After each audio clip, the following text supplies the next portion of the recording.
आवश्यकता हुई तो राजस्थान की सारी सड़कें जाम कर देंगे यदि हमारे अध्यक्ष। सर, नागौर सांसद हनुमान बेनीवाल पर भी एसओजी ने एफआईआर दर्ज की, उसको लेकर क्या सरकार की जो है संवेदनशीलता को लेके और प्रदेश का युवा, किसान, नौजवान और विशेषकर मातृशक्ति जिस तरह से रोष है लोगों के अंदर, हमने आज जिला कलेक्टर महोदय को राज्यपाल महोदय के नाम ज्ञापन दिया। 18 सूत्रीय हमारी मांगे हैं जिसमें बिजली, पानी, कानून व्यवस्था, खाद बीज की उपलब्धता और कानून व्यवस्था। तो आप देख ही रहे हो किस तरह वीडियो वायरल हो रहे हैं, दिन दहाड़े बुजुर्ग महिलाओं के गहने लूटे जा रहे हैं, किस तरह से खनन माफिया जो है वो फायरिंग कर रहे हैं, किस तरह क्या प्रदेश के अंदर हो गया है। तो मैं हम सब लोगों ने आज मिलकर और हनुमान बेनीवाल जी की जो रीति नीति है, हमने राष्ट्रीय लोकतांत्रिक पार्टी की रीति नीति है उसके हिसाब से लोकतांत्रिक तरीके से हमने आज कलेक्टर साहब को ज्ञापन दिया है। और चूंकि सरकार जो है, देखिए धृतराष्ट्र को तब तक पता नहीं लगा जब तक उसका कुल खत्म नहीं हो गया कि मेरा दुर्योधन जो है वो कहीं ना कहीं गलत है।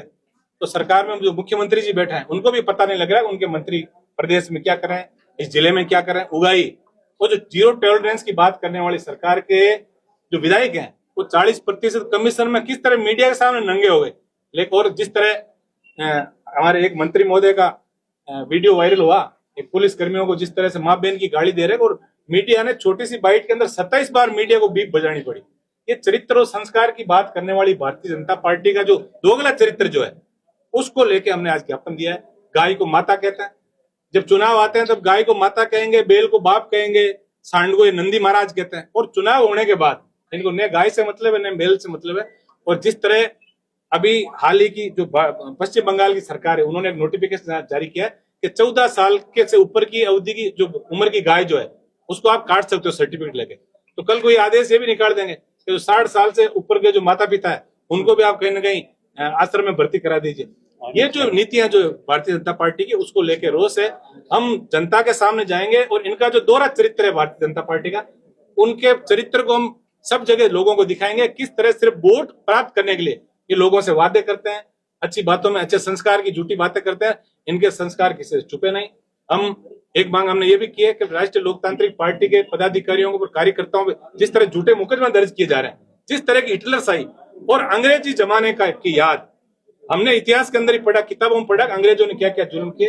अब जो पुलिस का नया जो सिस्टम खड़ा हुआ है उस सिस्टम के अंदर भी जिस तरह से लोगों को परेशान करना, 151 की धारा वाले लोगों के ऊपर 5-5 हजार के इनाम घोषित करना। और मैं आपके माध्यम से पुलिस के और जो प्रशासनिक अधिकारी उनको भी कहना चाहूंगा कि वो यदि मेरी बात सुन रहे हैं तो आपको सरकार ने नौकरी दी है, आपने सरकार ने नौकरी दी कि आप पढ़ लिख के, और सरकार आपको पद जरूर दे सकती है, कहीं का एसपी लगा दे, लेकिन आप आईपीएस ही रहोगे। ऐसी घिनौनी कार्रवाई यदि आपने की तो इसका खामियाजी भी भुगतना पड़ेगा। क्योंकि घड़ी के अंदर भी आप देख रहे हो कि 12 भी बजते हैं, 6 भी बजते हैं, वापस 12 भी बजते हैं। समय परिवर्तनशील है, आप थोड़ा ध्यान रखें। किसी की ज्यादा जी उजरी के अंदर और नंबर बढ़ाने के चक्कर में ऐसा नहीं हो कि जनता आपसे नाराज हो जाए। और जिस दिन जनता नाराज हो गई उस दिन न एसपीओ को पता लगेगा, न कलेक्टर का, न मुख्यमंत्री। सर, नागौर सांसद हनुमान बेनीवाल पर भी एसओजी ने एफआईआर दर्ज की, उसको लेकर क्या एमपी पे एफआईआर दर्ज की? यही तो कह रहा हूं ना। तो और मूर्खाधिराज किस लिए कहा कि कानून नहीं पढ़ते। मुख्य देखिए, एफआईआर किसी पे की जा सकती है, लेकिन माननीय विधायक और माननीय सांसद पे यदि कोई एफआईआर होती है तो एफआईआर तुरंत सीआईडी सीबी के अंदर जाती है। लेकिन आनंद फानंद में करना है इनको सिर्फ नंबर बढ़ाना है, इनको और कुछ काम नहीं करना। इनको कानून व्यवस्था की यदि चिंता हो तो आज कानून व्यवस्था किस तरह सड़क पे बिगड़ रही है आप देख नहीं रहे हो। आज हमारी मातृशक्ति घर से बाहर निकलने में हिचकिचा रही है।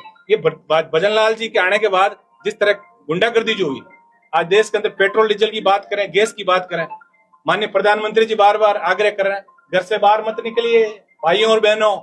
तो आपके मंत्री फिर जेट लिए क्यों घूम रहे हैं? इनको भी रोको आप। ये दोगली जो नीति है इनकी, इस नीति के विरोध में हमने आज बहुत बड़े कार्यक्रम का आयोजन किया। ये एक छोटा सा ट्रेलर है और यदि आवश्यकता हुई तो राजस्थान की सारी सड़कें जाम कर देंगे। यदि हमारे अध्यक्ष हनुमान बेनीवाल जी ने एक इशारा किया तो यहाँ का नौजवान, यहाँ की मातृशक्ति, यहाँ के किसान जो है वो मिलके और राजस्थान के अंदर सारी सड़कें जाम हम लोग कर देंगे।